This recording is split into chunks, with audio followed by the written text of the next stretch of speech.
Assalamualaikum warahmatullahi wabarakatuh.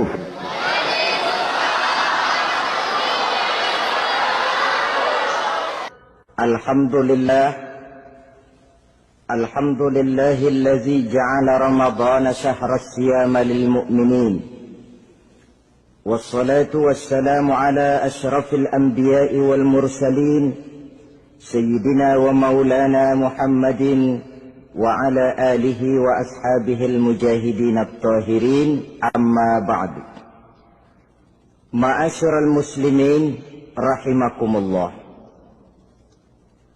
Dari jumlah 12 bulan yang ada dalam agama kita, yang dihitung sejak Muharram sampai dengan bulan Zulqa'dah, maka Ramadan mendapat gelar Sayyidus Syuhur. Sayyidus Syuhur artinya raja, penghulu atau tuan dari seluruh bulan. Apa sebabnya maka Ramadan ini dinamakan Sayyidus Syuhur? Sebab yang pertama, Ramadan dipilih oleh Allah menjadi bulan tempat di mana pertama kali diturunkan ayat-ayat suci Al-Quranul Karim. Allah tidak memilih Rabiul Awal, tidak Rajab, tidak pula Sya'ban misalnya, tetapi dipilihnya Ramadan untuk menjadi bulan di mana diturunkan ayat-ayat suci Al-Quranul Karim. Seperti yang dijelaskan dalam surah Al-Baqarah ayat 185, A'udzu billahi minasyaitonir rajim. Syahrul Ramadan allazi unzila fihi al-Qur'an hudan lin-nasi wa bayyinatin minal huda wal furqan. Bulan Ramadan, bulan di mana diturunkan di dalamnya Al-Qur'anul Karim yang merupakan petunjuk dan jalan menuju petunjuk bagi orang-orang yang beriman. Oleh sebab itu, salah satu bentuk ibadah yang sangat dianjurkan di bulan Ramadan diantaranya ialah memperbanyak membaca ayat-ayat suci Al-Quranul Karim. Yang kedua, Ramadan disebut Sayyidus Syuhur karena di dalamnya ada satu malam yang bobotnya khairun min alfi syahri. Satu malam tetapi lebih baik daripada 1000 bulan. Itu dinamakan dengan Lailatul Qadar. 1000 bulan kira-kira 83 tahun. Nilai ibadah di malam itu lebih baik daripada nilai ibadah 83 tahun. Padahal umur orang sekarang kan jarang yang sampai 83 tahun. Bagaimana ini harus kita pahami? Ma'asyiral muslimin, sejak kita akil balik sampai kepada usia kita yang sekarang ini, kalau kita mau jujur bercermin, rasanya kita harus mengakui banyak dosa dan kesalahan yang pernah kita kerjakan. Kalau kita berbuat dosa selama 40 tahun, kemudian kita bertaubat 20 tahun lamanya, kalau menurut rumus dagang, ini kan belum tertutup. Dosa 40 tahun ditebus dengan taubat 20 tahun. Tapi haruskah dosa tidak terampuni? Allah Subhanahu wa ta'ala Maha Penyayang. Disediakannya malam-malam yang istimewa, yang punya nilai khusus. Seolah-olah Allah berkata, hai manusia, kau tidak perlu putus asa. Bagaimanapun banyak dosa kau lakukan, bagaimanapun banyak kesalahan kau kerjakan, nih, aku sediakan satu malam, khairun min alfi syahrin.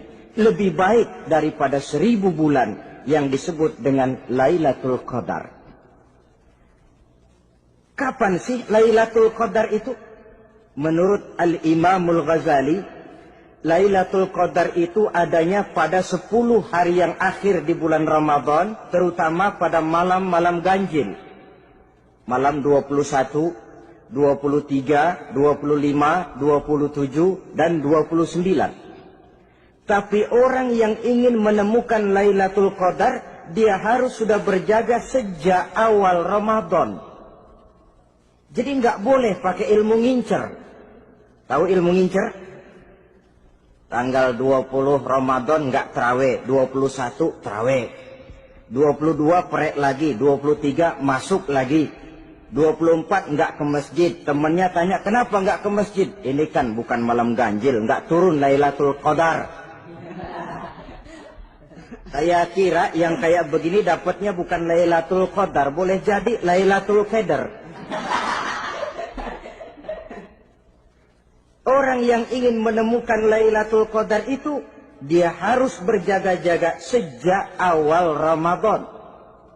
Inilah di antara tugas kita, memanfaatkan waktu-waktu yang punya nilai istimewa.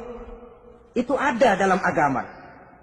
Dalam setiap minggu ada hari istimewa. Dalam setiap hari ada jam-jam istimewa. Dalam setiap tahun ada bulan istimewa. Coba, dalam setiap minggu ada hari istimewa, hari Jumat. Dalam setiap hari ada jam-jam istimewa, sepertiga malam yang terakhir. Antara jam 2 sampai menjelang fajar di kala subuh, itu saat-saat istimewa.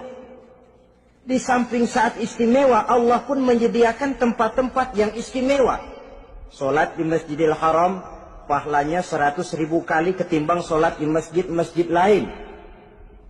Begitu di Masjid Nabawi misalnya, ini tempat yang istimewa. Lailatul Qadar, waktu yang istimewa yang diberikan kepada kita untuk kita manfaatkan dengan sebaik-baiknya.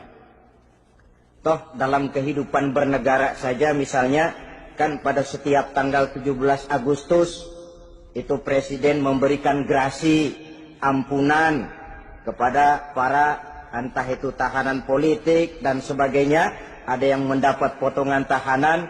Waktu-waktu yang istimewa. Inilah sebab kedua kenapa Ramadan dinamakan Sayyidus Syuhur. Sebab yang ketiga, Ramadan disebut Sayyidus Syuhur karena di dalamnya nilai kebajikan berlipat ganda adanya. Satu hadis menjelaskan, "Lau ta'lamu ummati ma fi Ramadan, latamannau an takuna as-sanatu kullaha Ramadan." Andai kata umatku tahu keistimewaan apa yang ada di dalam bulan suci Ramadan, niscaya mereka ingin agar sepanjang tahun isinya Ramadan saja. Apa sebabnya? Li'annal hasanata fihi mujtami'atun. Di dalam bulan Ramadan itu berkumpul segala macam kebajikan. Wa ta'atu maqbulatun. Segala perbuatan taat diterima oleh Allah. Wa da'awati mustajabatun. Segala macam doa dan permohonan dikabulkan oleh Allah. Wa dzunuba maghfuratun. Dan segala macam dosa diampuni oleh Allah Subhanahu wa ta'ala. Berlipat gandanya nilai kebajikan yang kita kerjakan di bulan suci Ramadan. Itu sebabnya seorang muslim dalam menyambut bulan suci Ramadan penuh dengan sikap kegembiraan. Kata baginda Nabi, "Man fariha bidukhuli Ramadan, haramallahu jasadahu 'alan niran."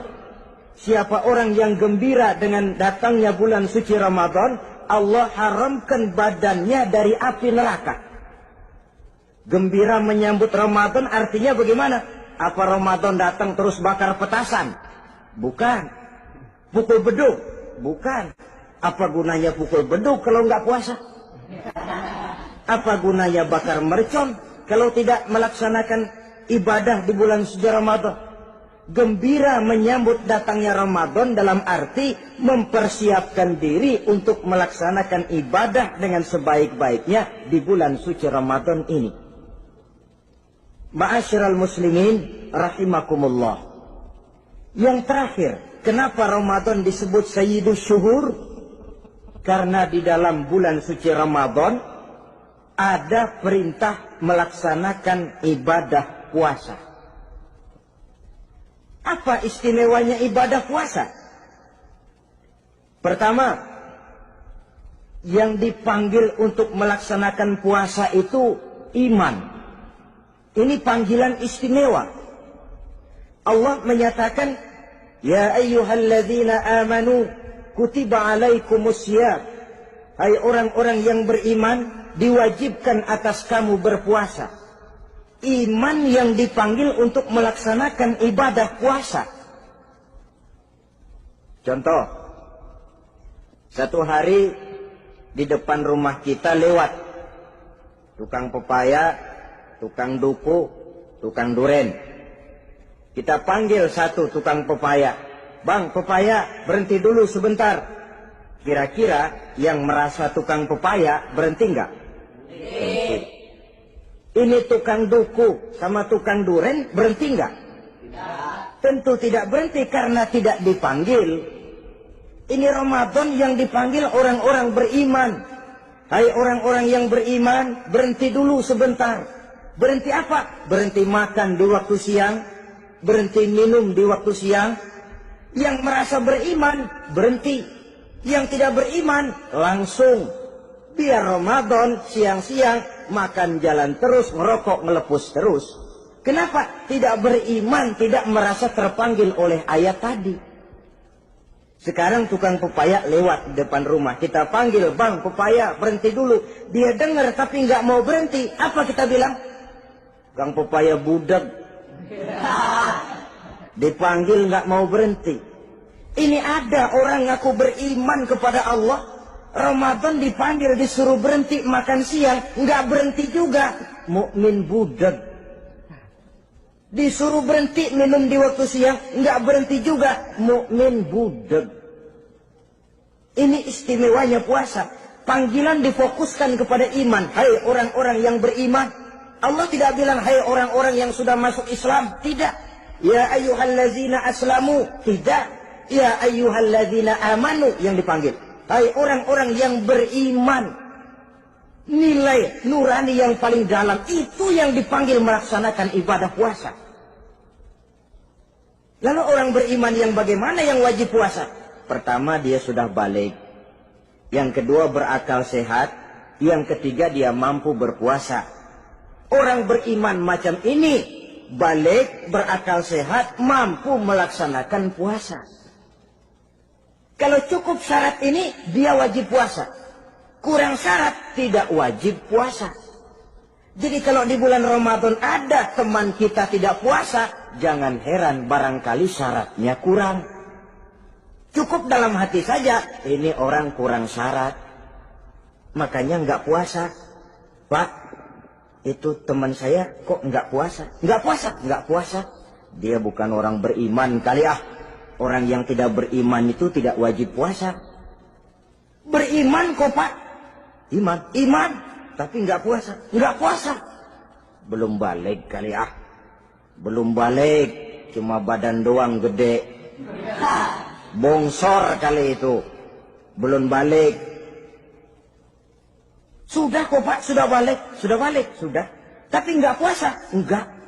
Gila kali dia ah, gila kali sebab orang yang tidak berakal itu tidak wajib puasa. Waras Pak, dia tidak gila, tidak. Barangkali dia tidak mampu melaksanakan puasa karena terkena uzur syar'i.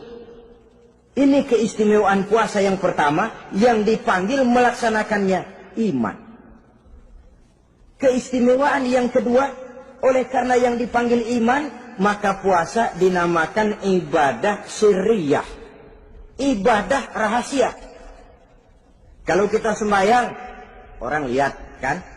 Lihat enggak? Ya. Kita bayar zakat, orang tahu. Kita pergi haji, apalagi pergi haji, sekampung nganterin. Tapi kita puasa atau tidak puasa, yang tahu kan cuma kita dan Allah saja. Pura-pura sedekah, nggak bisa. Pura-pura sholat, ketahuan. Gerakannya mesti canggung. Pura-pura pergi haji, kemana perginya? Tapi pura-pura puasa, gampang. Namanya ibadah sirriyah. Bulan puasa, jam 8 pagi, makan. Keluar rumah, bibir lap yang kering. Jalan lemesin dikit. Ada angin, belaga miring. Temennya tanya, lu lemes amat, gue lagi puasa nih. Orang lain bisa dibohongi. Sebab puasa memang merupakan ibadah sirriyah yang tahu cuma kita dan Allah saja. Karena dia ibadah rahasia, puasa ini sulit terkena penyakit riya. Ibadah yang lain karena kelihatan orang, gampang kena penyakit riya, to show only. Sholat karena kelihatan orang, gampang kena penyakit riya. Karena saya jadi imam, misalnya di belakang saya lihat ada mertua, wah, saya bikinlah sembahyang saya mantap-mantap, pakai serban, pakai siwak, bahasanya saya paseh-pasehin kayak orang 16 tahun di Mekah. Wah, ufolli warwal maghribi salasa raka'atin Allahu Akbar. Surahnya saya cari yang panjang-panjang, paling pendek Sabbihis sama Wadduha. Akibat apa itu? Riya, di belakang ada calon mertua. Tapi kalau sholat sendirian dalam kamar, boro-boro pakai serban dan siwak, kadang-kadang kaos kutang saja cukup. Surahnya jangan Sabbihis sampai Wadduha, langganannya Inna A'toinakal Kautsar sama Qul Huwallahu Ahad. Karena sholat terlihat orang, mudah kena penyakit riya. Sedekah pun begitu. Mulanya niatnya cuma mau sedekah 5.000, karena ada orang yang disedekahani naik 10.000, yang 5.000 sudah karena orang. Jadi ibadah yang lain itu mudah terkena riya, tapi juga mudah dinilai orang. Kita bisa saja bilang, itu orang sholatnya khusyuk ya. Kenapa? Kelihatan dari gerakannya. Itu orang hajinya mabrur ya. Kenapa? Kelihatan dari tingkah lakunya setelah pulang haji. Itu orang sedekahnya berani ya. Kenapa? Ketahuan dari jumlahnya. Ibadah yang lain bisa dinilai, tapi puasa nggak bisa dinilai. Itu orang puasanya mantap bener ya. Kenapa? Beludah melulu. Itu bukan ukuran. Itulah sebabnya dia dinamakan ibadah sirriyah, ibadah yang abstrak, yang tahu cuma si pelaksana dan Allah saja. Ini keistimewaan puasa yang kedua. Yang ketiga, saudara-saudara, kalau ibadah-ibadah yang lain, ganjaran pahalanya itu dijelaskan oleh Allah. Sedekah kalau ikhlas pahalanya begini. Haji kalau mabrur pahalanya ini. Sembahyang berjamaah pahalanya ini. Untuk puasa tidak. Puasa Allah cuma bilang, As-siyamu li wa ana ajzi bihi. Puasa adalah untukku, aku yang akan membalasnya. Berapa besar balasannya tidak dijelaskan oleh Allah. Apa artinya ini? Kalau saudara kerja, mandor bilang, sampean kerja sama saya, gaji satu hari 5.000. Ketahuan kan, sehari 5.000. Kita bisa kong kaling kong, ada mandor rajin, nggak ada mandor kendor. Pokoknya sehari 5.000. Tapi kalau mandor cuma bilang, kau kerja sama aku, soal gajimu nanti aku yang atur. Tidak dijelaskan berapanya, nanti aku yang atur. Ini kan mestinya kita kerja hati-hati. Sebab apa? Mungkin gaji kita lebih besar dari jumlah 5.000 kalau kerjaan memuaskan.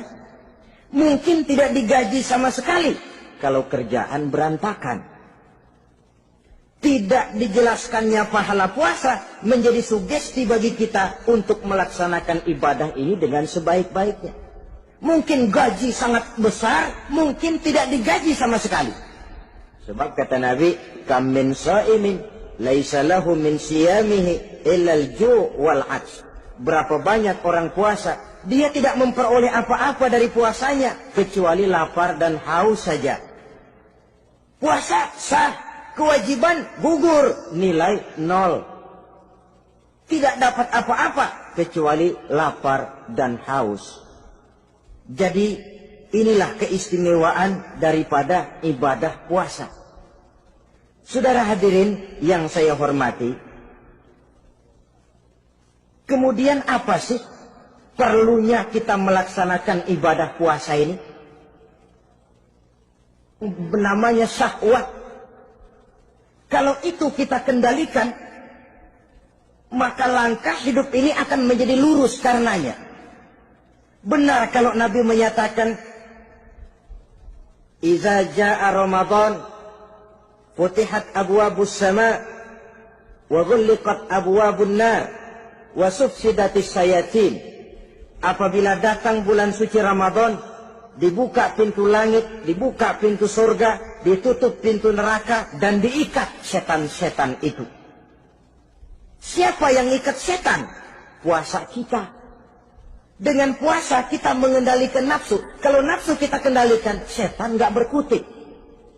Jadi yang mengendalikan nafsu itu nilai puasa. Nafsu terkendali, setan terikat. Kalau puasa, kalau nggak puasa, setannya ngebludak. Jadi jangan digambarkan, wah kalau bulan puasa setan dirantai. Rantainya kayak apa? Yang rantai siapa? Arti setan diikat di sini ialah nafsu dikendalikan. Dengan apa? Mengatur makan dan minum. Puasa kan sebenarnya logikanya mengatur perpindahan waktu makan dan minum saja. Apabila perut besar ini teratur demikian rupa, syahwat tidak menggelegar, dia terkendali. Dengan hidup pandai mengendalikan nafsu, iblis tidak berdaya dan tidak berkutik. Ma'asyiral muslimin rahimakumullah, Nabi bersabda, "La yu'minu ahadukum hatta takuna hawahu taba'an lima ji'tu bi." Belum sempurna iman kamu kalau nafsumu belum ikut apa yang aku bawa. Yang dibawa Nabi tidak lain daripada syariat, termasuk di dalamnya pelaksanaan ibadah puasa. Karena itu saya pesan kepada seluruhnya, jangan kalau puasa kayak orang ngancem. Siang bisa mengendalikan nafsu, tapi begitu maghrib berbunyi, nafsu sudah tidak terkendalikan lagi. Itu namanya puasa orang ngancem. Kayaknya, biarin siang gua tahan, ntar lo maghrib. Begitu maghrib berbunyi, sudah macam bendungan pecah. Semua isi meja pindah ke perut. Akhirnya, kalau siang dia setengah mati kelaparan, habis buka setengah mati kekenyangan. Dua-duanya jelek. Kalau sudah kekenyangan, yang enak kan ngukur balik. Tidur. Maghrib liwat, isya out, terawih boten. Temennya nyamper ke masjid yuk, terawih duluan deh, gua kenyang bener nih. Kenyang. Berbuka itu yang bagus pakai etik ya. Etika buka itu. Maghrib berbunyi, cukup seteguk air, 3 butir korma atau sepotong kue. Sholat maghrib. Selesai sholat maghrib, masuk ronde kedua. Waktunya agak panjang. Makan ala qadarnya. Selesai makan, berangkat ke masjid, isya, tarawih. Pulang tarawih, masuk ronde ketiga. Waktunya panjang. Mau habis-habisan juga nggak apa-apa. Tapi kalau begitu maghrib berbunyi langsung dipukul 1 ronde, kita yang rubuh. Kekenyangan. Waktu siang dia sanggup mengendalikan nafsu. Tapi begitu maghrib berbunyi, nafsu sudah tidak terkendali lagi. Asar pengaruh puasa tidak akan membekas dalam jiwanya. Siang jelas puasa, nggak boleh ngerokok. Begitu maghrib sampai imsak kayak lokomotif, lebal, kelebul, nggak berhenti-berhenti. Tidak lagi sanggup mengendalikan diri, mumpung boleh katanya. Sampai pernah kejadian ada orang bangun sahur kesiangan, bingung dia waktunya tinggal dikit. Mau sahur dulu nggak keburu ngerokok, mau ngerokok dulu takut nggak keburu sahur, akhirnya bareng. Sebelah nyuap nasi, sebelah ngerokok. Itu macam mana rasanya kalau sudah kayak begitu? Padahal pengaruh daripada melaksanakan puasa akan terlihat dari sejauh mana seseorang dalam hidup mampu mengendalikan nafsu. Bukan pada waktu memang dilarang, tapi pada waktu diizinkan. Di situ yang paling kelihatan. Kalau waktu siang saudara mampu mengendalikan nafsu, itu jelas saja memang seharusnya orang puasa. Malam dalam keadaan makan boleh, minum boleh, masih mampu mengendalikan nafsu. Dalam arti makan dan minum pada batas yang wajar saja. Itulah yang dikehendaki dari melaksanakan ibadah puasa. Sehingga ibadah itu membekas dan ikut membentuk kepribadian orang. Sekali lagi, jangan cuma waktu siang saja bisa mengendalikan nafsu. Di waktu malam pun dalam kondisi yang memang dihalalkan, kita juga hendaknya mampu mengendalikan nafsu. Jadi inilah perlunya puasa yang pertama, supaya kita bisa mengendalikan nafsu. Yang kedua, puasa itu melatih kita hidup sederhana. Orang sufi mengajarkan, orang yang paling kaya ini sebenarnya orang yang hidupnya paling cukup. Sedangkan orang miskin adalah orang yang kebutuhannya kelewat banyak. Maka yang paling kaya, bahkan yang maha kaya, itu sebenarnya cuma Allah. Sebab apa? Dia nggak perlu apa-apa.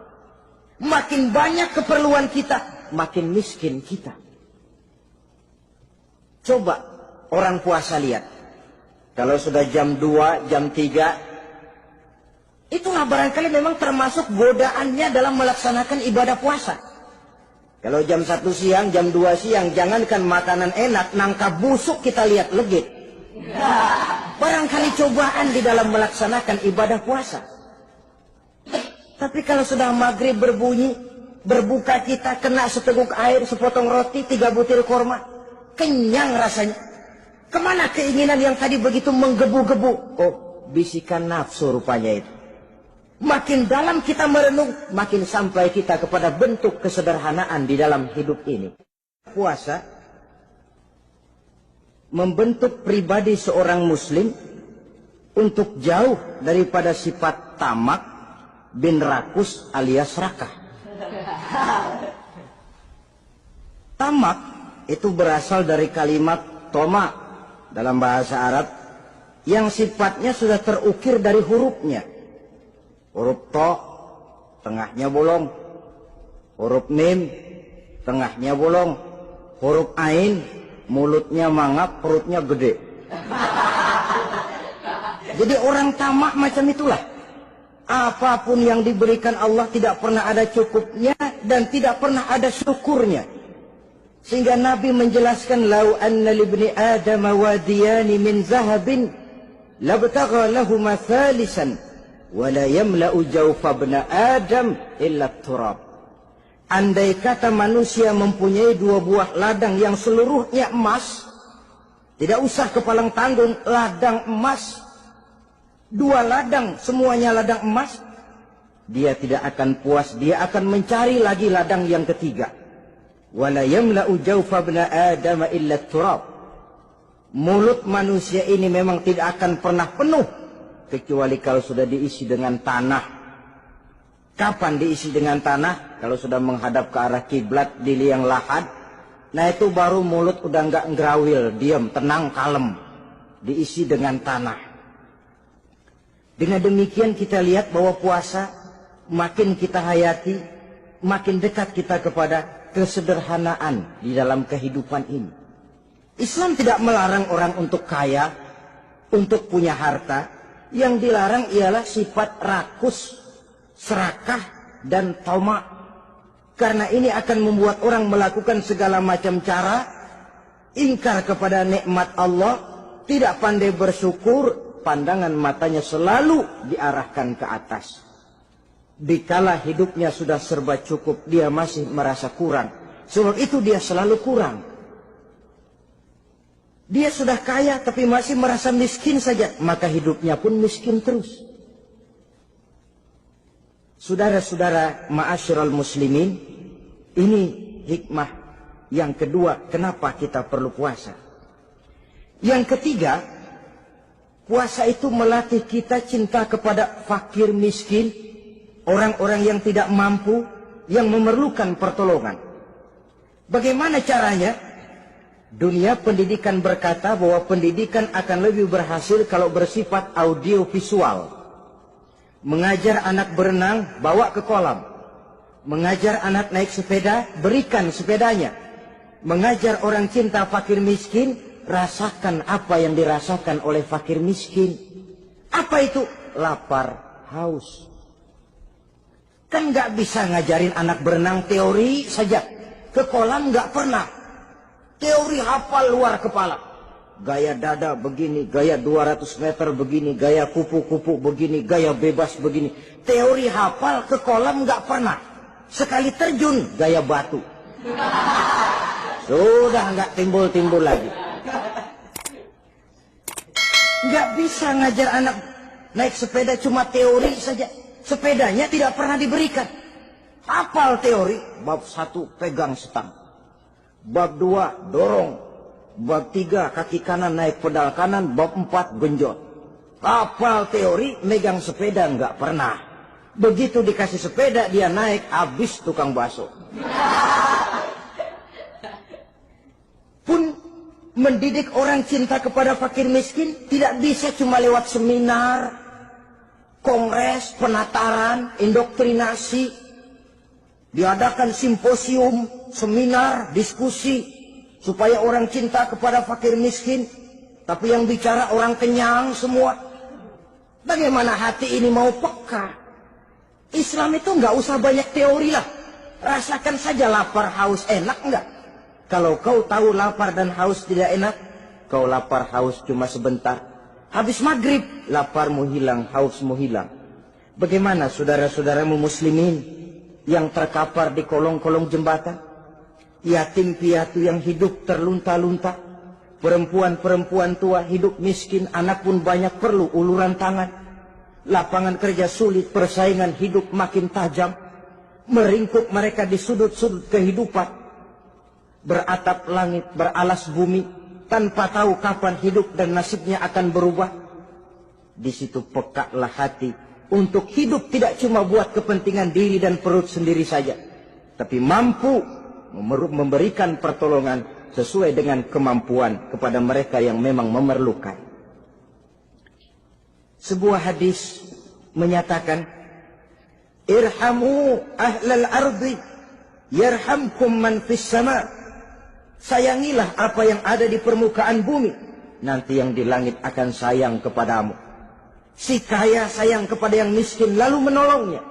Yang alim sayang kepada yang awam lalu membimbingnya. Yang pemimpin sayang kepada rakyat lalu melindunginya. Yang di langit akan sayang kepada kita, akan turun rahmah berlimpah, akan tercipta keberkahan dan ketenangan dalam hidup. Tapi kalau sebaliknya, yang kaya malah nyantap yang miskin, yang pemimpin malah menggilas yang rakyat, yang alim malah membodoh-bodohi orang yang memang sudah bodoh, akan terwujudlah malapetaka. Bukan rahmah yang turun dari langit, tapi azab akan menimpa kita semua. Orang yang menghayati lapar, menghayati haus, akan timbul kepekaan sosial. Hidup tidak cuma untuk diri sendiri saja, tapi mampu melihat lingkungannya. Yang keempat, kita perlu puasa untuk menumbuhkan sifat jujur dan disiplin. Coba lihat, kalau tengah hari bulan puasa, andai kata saudara masuk ke dalam kamar seorang diri, saudara kunci dari luar, lalu saudara makan, tidak seorang pun tahu. Tapi kenapa itu tidak kita lakukan? Ada semacam perasaan malu. Malu kepada Allah. Iya, orang lain tidak tahu. Iya, manusia bisa saya bohongi, tapi Allah. Atau umpamanya waktu sholat zuhur, saudara sholat zuhur di masjid, umpama ketika ngambil air wudhu, giliran ke kemur, saudara korupsi dikit aja, telan. Yang Nabi sumu tasihhu, berpuasalah kamu, badanmu akan sehat. Sebab apa? Saya katakan tadi, semua energi dihasilkan dari perut besar sini. Itu makanan yang kita makan, mulai dari keju sampai singkong, mulai dari hamburger sampai combro, masuk perut besar, digiling, lalu ditransfer ke seluruh tubuh oleh perut besar ini. Mekanisme kerjanya persis pabrik besar yang kalau kita hayati, Allahu Akbar, Fatabarakallah ahsanul khaliqin. Ini tangan supaya kuat kerja perlu vitamin apa? Kirim ke tangan. Mata supaya awas perlu vitamin apa? Kirim ke mata. Bibir supaya nggak pecah perlu vitamin apa? Kirim ke bibir. Oleh perut besar ditransfer ke seluruh tubuh. Sisanya yang nggak perlu keluar jalan belakang. Kalau perut besar ini terus-menerus bekerja, ibarat mesin diforsir, dia akan cepat rusak. Maka datang bulan Ramadan, perut besar itu jangan terlalu diforsir. Diberikan tenggang waktu istirahat. Sehingga Nabi memberikan jaminan sumu tasihhu. Berpuasalah kamu, pasti kamu akan sehat. Buktinya, orang mati kelaparan banyak, tapi yang mati karena puasa, kalau puasanya betul, nggak ada. Maka Islam itu agama yang sesuai dengan fitrah ya. Buktinya apa? Puasa wisol itu bukan saja tidak boleh, tapi haram. Puasa wisol artinya puasa nyambung. Dari pagi sampai maghrib, sampai malam, sampai besok pagi lagi terus-terusan puasa, haram. Karena itu bertentangan dengan fitrah. Islam tidak, cukup dari waktu imsak sampai datang waktu maghrib. Kenapa? Menurut perhitungan itu sesuai dengan daya kemampuan maksimal manusia. Sudah diukur itu. Allah yang bikin manusia kok. Jadi kalau Allah perintah puasa, itu sudah dalam kemampuan daya tampung dari kapasitas yang dimiliki manusia. Orang mati kelaparan banyak, yang mati karena puasa nggak ada. Belum pernah saya dengar ada warta berita, sari berita-berita penting dalam sejarah ini, gara-gara bulan puasa orang Islam pada mati. Nggak ada. Yang mati kelaparan banyak, tapi yang mati karena puasa tidak ada. Nabi menjamin sumu tasihhu. Berpuasalah kamu, pasti badanmu akan sehat. Ma'asyiral muslimin, kalau sudah tahu kita apa perlunya kita berpuasa, pembicaraan akan saya lanjutkan bagaimana seharusnya kita puasa. Puasa yang ideal itu yang bagaimana? Al-Imamul Ghazali menjelaskan, orang yang puasa itu ada 3 macam. Pertama, saumul awam. Puasanya orang kebanyakan. Orang macam ini merasa sudah puasa asal tidak makan, tidak minum. Puasa sudah. Pokoknya tidak makan, tidak minum, itulah puasa. Ini puasanya orang awam. Matanya tidak pernah puasa, kupingnya tidak puasa, kakinya tidak puasa, tangannya tidak puasa. Ini puasa orang awam, kebanyakan. Hasilnya tidak mustahil seperti yang dikatakan Nabi tadi. Berapa banyak orang puasa tidak mendapat apa-apa dari puasanya kecuali lapar dan haus. Puasa sah, kewajiban gugur, nilai 0. Kan rugi ibadah semacam itu. Sebab jangan lupa,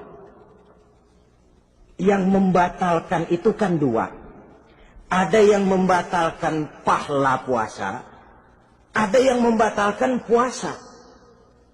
Bedanya apa? Kalau puasa batal, pahala jelas batal. Tapi kalau pahala yang batal, puasanya mungkin sah. Kewajibannya gugur, tapi pahala tidak ada. Kalau yang membatalkan puasa sih umumnya kita bisa jaga itu. Sebab apa? Masalahnya konkret, kelihatan. Apa yang membatalkan puasa? Misalnya makan dan minum yang disengaja walaupun sedikit. Batal. Sedikit tapi sengaja tidak mengenyangkan, batal. Namanya pentol korek yang kecil itu. Sengaja telan waktu puasa, batal. Kan sedikit pak, nggak kenyang kok. Sengaja. Sengaja itu yang bikin batal. Tapi kalau tidak sengaja seperti lupa, itu tidak batal. Misalnya hari pertama puasa, di sembahyang subuh tidur, bangun jam 8, lupa kebiasaan, langsung aja nyerbu ke dapur. Dapat sepiring setengah, ingat. Astagfirullah, lagi puasa, betul. Setelah ingat bagaimana? Yang masih ada di mulut keluarkan, berkemur, lanjutkan puasanya, sah. Perkara sepiring setengah yang udah kadang masuk bagaimana Pak? Itu rezeki. Lawang orang lupa. Lupa itu kan jenis yang ma'fu anhu. Jenis yang dimaafkan. Makan dan minum yang disengaja walaupun sedikit. Batal. Batal puasanya. Apalagi muntah yang disengaja. Batal puasanya. Ukuran sengaja kan kita tahu. Apalagi hilang akal seperti gila atau pingsan, batal puasa. Apalagi hubungan suami istri di waktu siang secara sengaja, batal. Kalau sengaja, kalau nggak sengaja, enggak. Namanya nggak sengaja. Umpamanya, saya nggak sengaja Pak, tahu-tahu udah nyampe situ, gimana? Yang nggak batal, cuma begitu ingat, buru-buru selesai mandi, lanjutkan puasanya, sah.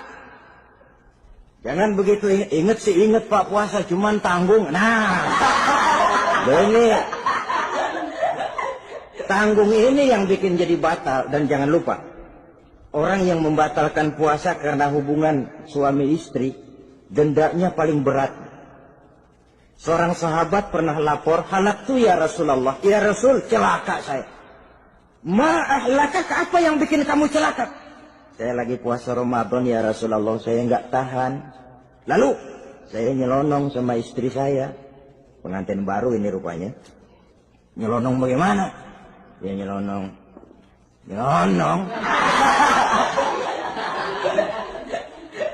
Melanggar dia, tapi jujur. Lapor. Kata Rasul, ya sudah bayar dendanya. Dendanya apa ya Rasulullah? Bebaskan budak. Aduh, saya nggak punya budak ya Rasulullah. Tidak punya? Tidak punya. Puasa 2 bulan berturut-turut. Tidak boleh diselang-seling. Syahraini mutatabi'aini. 2 bulan berturut-turut. Tidak boleh diselang-seling. Gimana?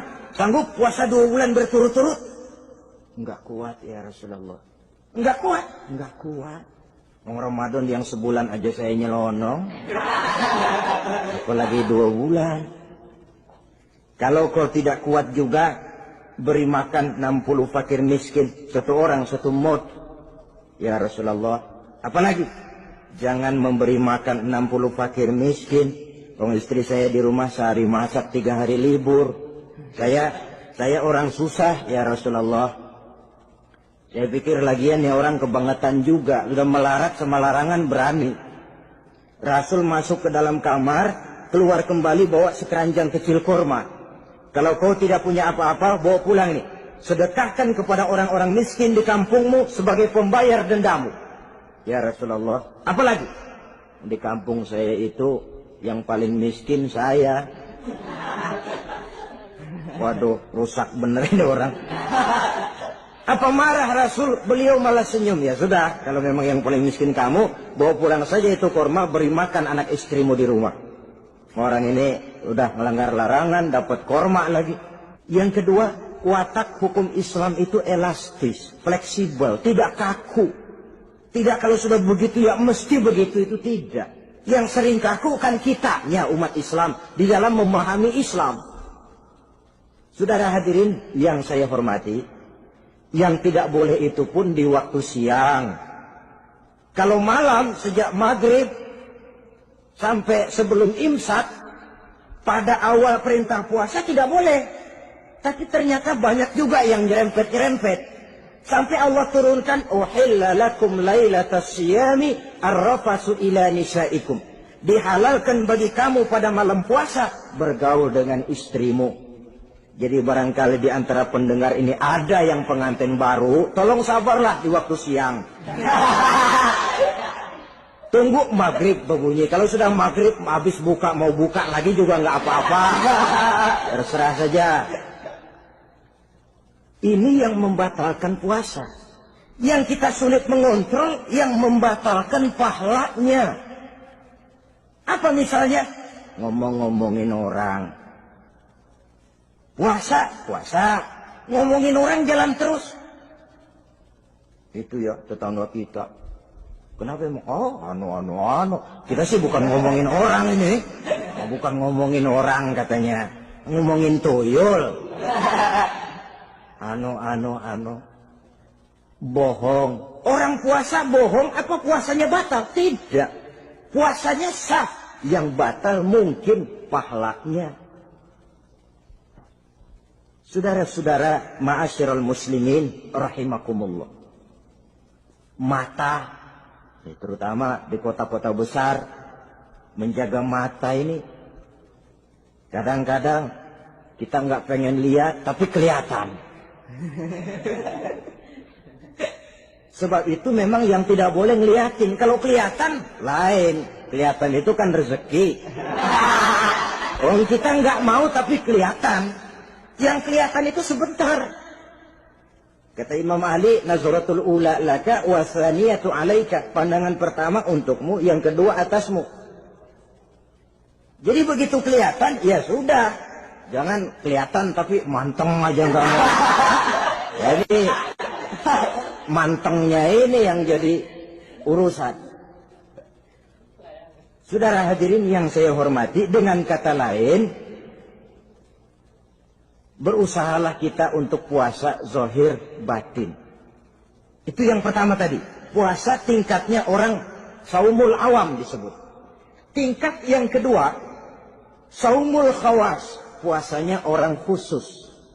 Bagaimana ini? Di samping tidak makan dan tidak minum, panca inderanya sudah ikut puasa. Matanya puasa. Kupingnya puasa. Asal ada diajak ngomong-ngomongin orang, maaf ya, kuping saya lagi puasa. Kakinya puasa, diajak jalan ke tempat yang tidak baik, dia bilang, maaf saja, kaki saya lagi puasa. Diajak nyolong, maaf, tangan saya lagi puasa. Tidak cuma sekedar tidak makan dan tidak minum, panca inderanya sudah ikut puasa. Sekurang-kurangnya, seperti inilah puasa kita. Zahir, batin. Nah, yang tertinggi disebut saumu khawasil khawas. Puasa orang khusus yang lebih khusus lagi. Ini sudah the first class ini. Puasanya orang fit. Bagaimana puasanya orang ini? Di samping tidak makan dan tidak minum, puasa panca inderanya, hatinya juga sudah ikut puasa dari seluruh keinginan yang selain Allah. Wah, ini kelas tinggi. Orang yang puasa macam ini, andai kata jam 3 sore dia berpikir, ntar sore buka pakai apa ya? Dia menganggap batal pahalanya. Kenapa? Masih mikirin makanan. Kalau kita kan bukan cuma mikirin, ngancem. Waduh, jam 5 di meja udah berderek es kopior, kelapa muda, cendol. Apa yang mau diminum lebih dulu? Tingkat yang tertinggi ini, hatinya juga puasa dari semua keinginan yang selain Allah. Idealnya sekurang-kurangnya kita puasa zahir batin. Zahirnya menahan diri dari yang membatalkan puasa, batinnya mencegah diri dari yang membatalkan pahala puasa kita itu. Ma'asyiral muslimin rahimakumullah. Terakhir, Rasulullah sallallahu alaihi wasallam membagi bulan Ramadan itu menjadi 3 bagian. Sepertiga yang pertama, tanggal 1 sampai 10 Ramadan, masa turunnya rahmah. Turunnya kasih sayang Allah. Kalau istilah sepak bola, tanggal 1 sampai 10 Ramadan ini disebut babak semifinal. Babak penyisihan. Sepak bola itu kalau baru tingkat babak penyisihan, pesertanya banyak. Seluruh kesebelasan turun bertanding. Babak penyisihan. Ramadan tanggal 1 sampai 10, babak penyisihan. Putaran pertama. Pasaran puasa rame. Masjid musola full house. Meledak, tidak sanggup menampung jamaah yang tarawih itu. Yang tadarus meriah. Kenapa? Maklum babak penyisihan. Seluruh kesebelasan turun bertanding. Tanggal 1 sampai tanggal 10 Ramadan. Bila itu selesai, selesailah putaran pertama. Masuk putaran kedua, sepertiga yang kedua, tanggal 10 sampai 20 Ramadan, masa maghfirah. Masa turunnya ampunan dari Allah. Masuk babak semifinal. Sepak bola itu kalau sudah babak semifinal, itu kan sudah banyak kesebelasan yang masuk kotak. Maka 10 Ramadan ke atas, pasaran puasa mulai menurun. Yang nggak puasa mulai nekat.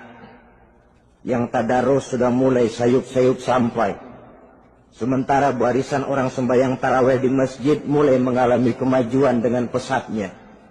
Barisannya makin maju ke depan. Maklum, tidak semua kesebelasan tangguh. Ada yang sejak bertanding sudah berhitung. Kita sih bakalan kalah jelas, yang penting main aja dulu dah. Ada yang rajin ke masjid, motifnya lain, ada. Karena ikut-ikutan teman, karena malu sama mertua, rajin terawih.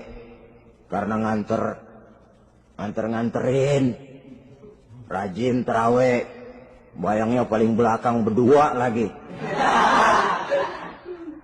Malah ngeledek begitu imam waladolin, dia di belakang nyaut asik.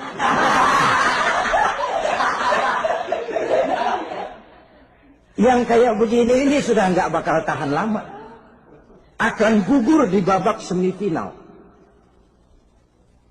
Puncaknya, putaran terakhir, tanggal 20 sampai akhir Ramadan, masa itkun minan nar. Masa pembebasan dari api neraka. Masuk babak final. Kalau sudah babak final, ya pesertanya nggak banyak sudah. Ramadan tanggal 20 ke atas babak final. Pesertanya nggak banyak. Sebab apa? 20 Ramadan ke atas pikiran orang sudah bercabang itu. Yang punya kampung sudah siap-siap mau pulang mudik. Lebaran di buah kampung. Puasa kayak enggak, yang penting pokoknya lebaran. Yang pegawai negeri gajinya kecil, anaknya banyak, palanya ngebet. Yang belum punya sepatu, belum punya baju, macam-macam problem, sehingga konsentrasi ibadah menurun. Padahal Nabi sangat menganjurkan tingkatkan ibadah, la siyama fi asril awakhir, lebih-lebih pada hari 10 yang akhir, tanggal 20 sampai akhir Ramadan. Di situ dianjurkan memperbanyak ibadah, i'tikaf, tarawih, tadarus Quran, bersedekah, amalan-amalan sunnah yang sangat dianjurkan di bulan suci Ramadan ini. Nah, mereka yang keluar sebagai finalis Ramadan, Allah Subhanahu wa ta'ala berkenan memberikan piagam penghargaan.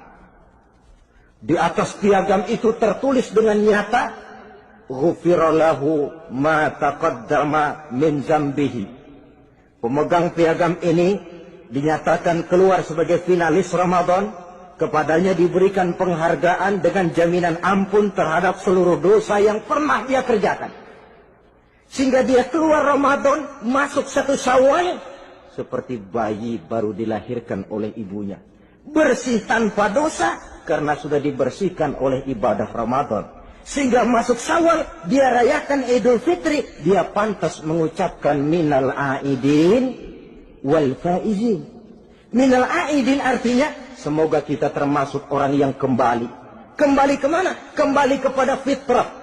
Seperti bayi baru dilahirkan oleh ibunya.